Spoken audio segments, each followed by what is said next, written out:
అన్ని విధాలుగా నష్టపోతున్న విజయవాడని ఆదుకునేందుకు కూటమి ప్రభుత్వం యుద్ధ ప్రాతిపదిన చర్యలు తీసుకుంటా ఉంది.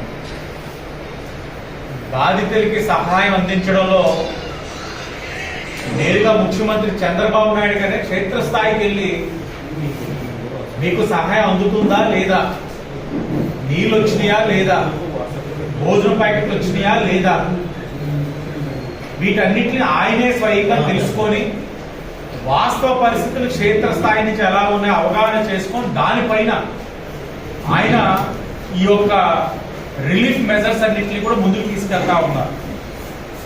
కేంద్రం నుంచి ఎన్డీఆర్ఎఫ్ బృందాలు, హెలికాప్టర్స్ మీరు చూసినట్లయినా ఉండుంటారు. డ్రోన్స్ తోటి కూడా ఫుడ్ ప్యాకెట్స్ కొన్ని అందరి ప్రాంతాలకు అందించే కార్యక్రమం కూడా మనం చేస్తా ఉన్నాం.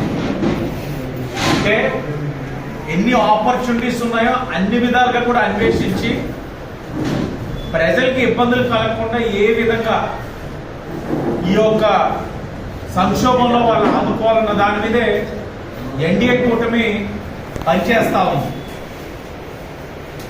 మీరు చూస్తే రీహాబిలిటేషన్ సెంటర్స్, పునరావాస కేంద్రాలు అనేకం పెట్టుకున్నాం.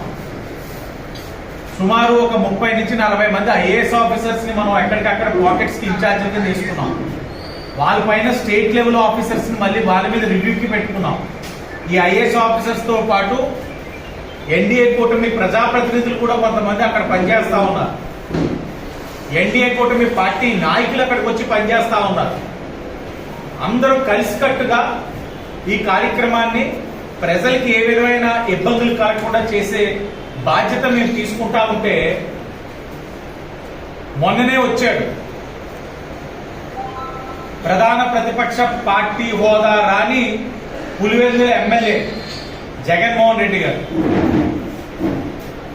చంద్రబాబు నాయుడు గారికి ధన్యవాదాలు తెలపాలి.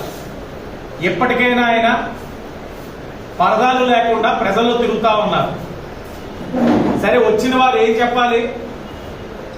మీకు ప్రధాన ప్రతిపక్ష పార్టీ హోదా కూడా రాలా, అడుగుతా ఉన్నారు. అది రావాలంటే ఎలా ప్రవర్తించాలి? ప్రతిపక్ష పార్టీ నాయకుడిగా మీరు ఏ విధంగా ప్రవర్తించాలి? ఇది మీకు చెప్పాలా? అక్కడికి వచ్చి మహిళలను అడుగుతా ఉన్నారు.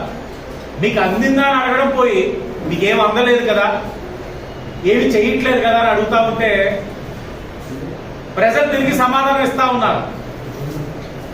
పీకల లోతు నీట మునిగిన తర్వాత వాళ్ళు చేయాల్సింది ఏం చేయాలో చేస్తున్నారు అని. కేవలం రాజకీయమే చేయడానికి ఈ రోజున ఆయన పులివెందుల ఎమ్మెల్యే గారు ఈ రోజున విజయవాడకి పర్యటించారు. కేవలం రాజకీయమే. 3 నెలల్లో మీకు అధికారం ఇచ్చేస్తారా ప్రజలు? రాదు కదా. రానప్పుడు రాష్ట్ర ప్రజలు ఇంత ఇబ్బందుల్లో ఉంటే మీరేం చేయాలి? మీరు ఇచ్చే సూచనలు మేమేం తీసుకోమని చెప్పామా? బాధ్యత కలిగిన నాయకుడైతే మీరు ఇంకా కొన్ని దూర ప్రాంతాలు అందట్లేదని చెప్తా ఉన్నారు. మంచినీళ్ళు కానీ భోజన ప్యాకెట్లు కానీ ఎక్కడ అందట్లేదో మీరు చెప్పాలి. అక్కడ ఇంకా అందట్లేదు, మీరు ఇంకా అక్కడికి వెళ్ళి పని చేయాలి. ఇంకా సీఎం రిలీఫ్ ఫండ్స్ కి డొనేషన్స్ కోసం అభ్యర్థించండి.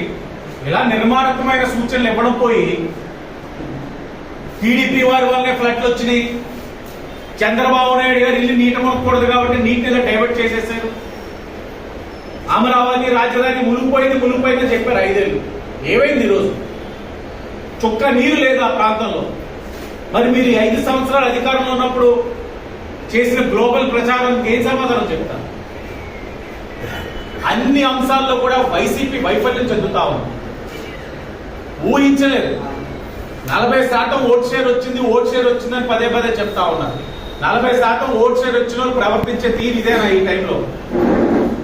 మీ వారు ఒక్క నాయకుడైనా కనబడతా ఉన్నారు అక్కడ? మీ కార్యకర్తలు మీరు ఎక్కడైనా పిలిపించారా? ముంపు ప్రాంతాలకు వెళ్ళి మీరు అందరినీ ప్రజలు ఆదుకోండి ఎక్కడైనా పిలిపించారా? ఈ రోజు ఊటావుతిన ₹1 కోటి మీరు ఇస్తా ఉన్నారు. 5 సంవత్సరాలు ల్యాండ్, శాండ్, మైను దోచుకున్న వారు మీరు ₹1 కోటి ఇస్తా ఉంటే, ఓ పక్కన పవన్ కళ్యాణ్ గారు డిప్యూటీ సీఎం గా 10 సంవత్సరాలు పార్టీని పోషిస్తూ ఆయన ₹1 కోటి ఈరోజు సీఎం రిలీఫ్ ఫండ్కి ఇచ్చారు. ఇలా అనేక మంది ఇస్తా ఉన్నారు. చాలా దారుణం.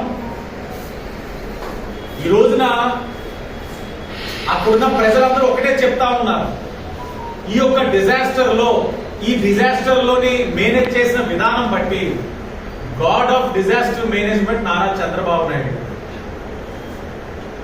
ఆయన ఊహించిన విధానం, రేపు ఎల్లుండి ఏం జరగబోతుందన్నదే ఆయన ఊహించే ముందే ఏం చెయ్యాలని అధికారులతో సమీక్షించిన విధానం.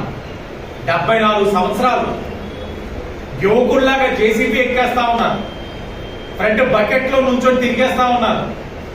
ఆయన వెళ్ళి కొన్ని చోట్ల ఫుడ్ ప్యాకెట్స్ ఇస్తా ఉన్నారు. రోజుకి పట్టుగా 2-3 గంటల నుంచి నిద్రపోవట్ల. ఇది నాయకుడు ఉండాల్సిన లక్షణాలు. మరి జగన్మోహన్ రెడ్డి గారు అధికారంలో ఉన్నప్పుడు కాలుకి బురద అంటనే ఇవ్వకుండా ఫ్లడ్ అంతా అయిపోయిన తర్వాత, బురద అంతా క్లియర్ అయిన తర్వాత రెడ్ కార్పెట్ వేస్తే పరదాల మధ్యన వచ్చి నడిచి ముసి నవ్వులు నవ్వి వెళ్ళిపోయేవారు. 35,000 ఫుడ్ ప్యాకెట్స్ పంపించున్నాం. బ్రెడ్ బిస్కెట్స్ 60,000 ప్యాకెట్లు పంపించున్నాం. Milk packets 45,000, water packets 2,20,000, water bottles 1,35,000, candles 20,000, match box 20,000. ఇవి మన రాజమండ్రి నియోజకవర్గం నుంచి విజయవాడ పునరావాస కేంద్రాలకి, ప్రజలకి మనం ఆదుకున్న విధానం.